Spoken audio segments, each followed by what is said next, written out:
This lesson is on doing field validations.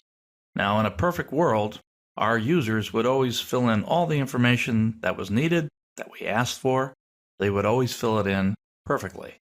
Unfortunately, we don't live in a perfect world, and we need to check the data. Often we do, because we're going to take this data down the line and we're going to put it either into a file or we're going to put it into a database.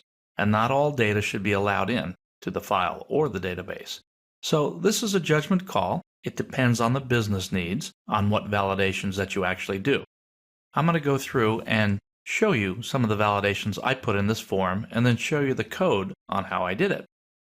The form is already filled out here correctly, so let's see that work correctly. Submit button. My name's Steve. I've spent 14 years of my life sleeping. Better start planning for retirement.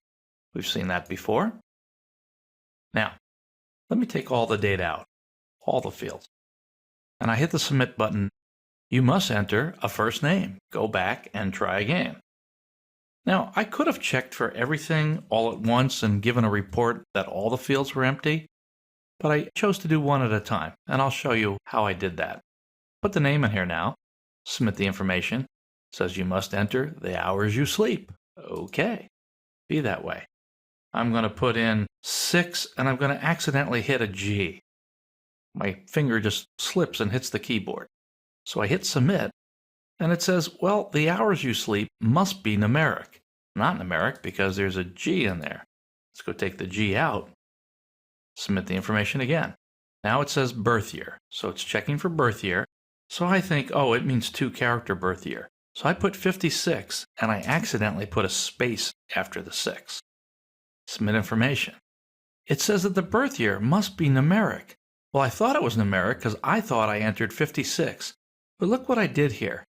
See how I have 56 wrapped in single quotes? And you can see after the 6, there's a space there.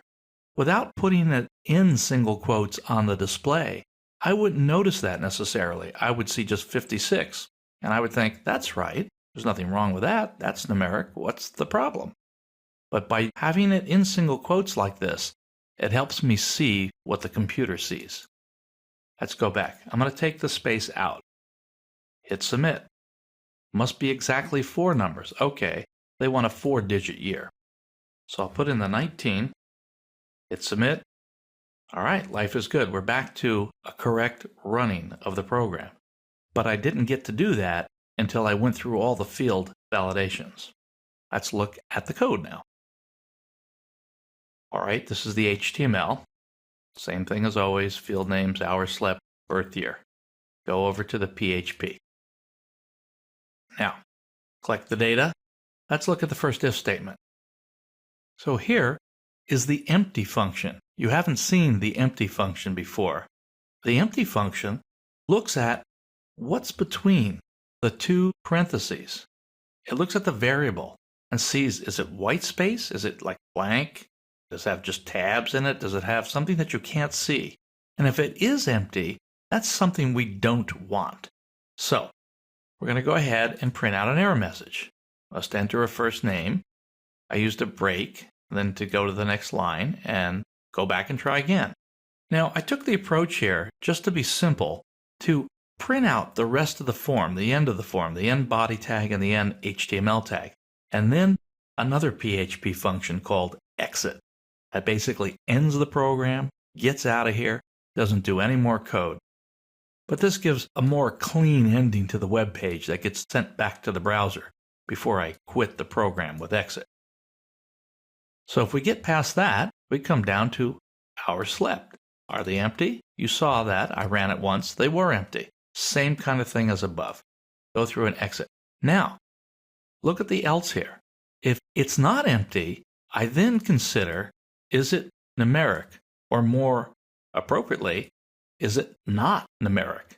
Remember, the exclamation point in front of something negates it. So if it's not numeric, it kind of reads sort of funny. Not is numeric. But essentially, it's if hours slept is not numeric, then print out the error message that we saw. It's not numeric. I put a G or something in there. And again, end the page, exit. Now we go down to birth year. Same thing. check for it's empty, check to see that it's numeric. Now if we pass that test, we are numeric, I run another PHP function that you haven't seen before. It's called string length, or strlen, and that looks at a string, a bit of text, and says how many characters are in this string. It would include spaces. Now we have some checks there to make sure that it's not spaces, but if there's any character in there at all, it'll count it. The string length, or stringlen, function will count it. And it returns, remember things are returned on the other side of the equal sign, an integer of the number of characters found in, this case, birth year. So it should be 4. If it's not 4, there it is again, exclamation point, equals. If it's not 4, notice that's a number, so I don't have it in double quotes or single quotes. So if it's not 4, that's where that last error message came, said it must be exactly 4 numbers. Go back and try again.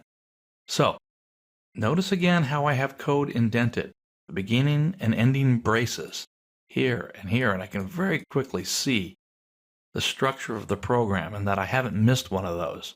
If you ever do miss one of those, you are likely to get an error message all the way down at the end of the program, somewhere around line 104. Even if down at the end of your program you have a bunch of just regular HTML, not even PHP code, because PHP is looking for that ending bracket, and it doesn't know until it gets to the end of your program that it never finds it.